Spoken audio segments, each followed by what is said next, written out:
Hello বন্ধুরা, সবাই কেমন আছো?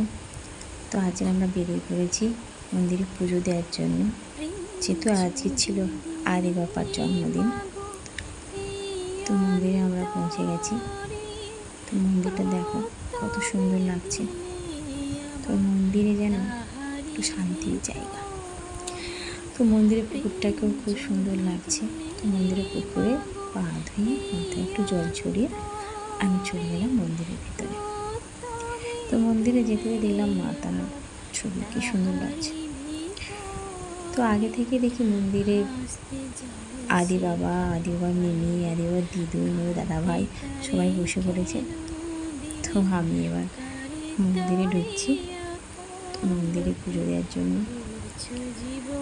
তো মন্দিরে ঢুকিয়ে দেখছি মন্দিরে পুজো শুরু হয়ে গেছে। আদি বাবা আর আমি বসে আছি। আদি বাবা তো খুব দুষ্টুমি করছে। তো ইতিমধ্যেই কালী মন্দিরে পুজো দেওয়া হয়েছে। এবার আমি যাচ্ছি ভোলে বাবার মন্দিরে।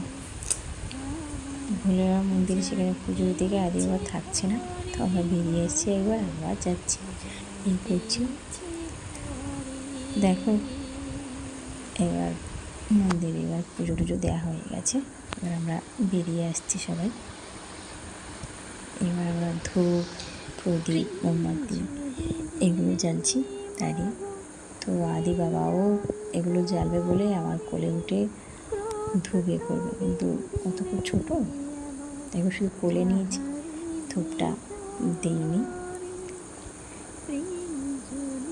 তো ওগুলো দেখবে, ওর ওগুলো খুব ভালো লাগে, ওগুলো দেখছে। আমি বারবার করছি, ও বাড়ি আসতে চাইছে না, বারবার ওগুলো ধূপটা আরতি হচ্ছে ওগুলোই দেখবে, ওগুলোই করবে। তো মন্দিরে এবার প্রদীপ জ্বালছি, আদি বাবা সেটাও দেখছি। তো চলো, আজের মতো সবাইকে টাটা। তো এখানে পুজোর শেষে কিন্তু সবাই খিচুড়ি দেয়।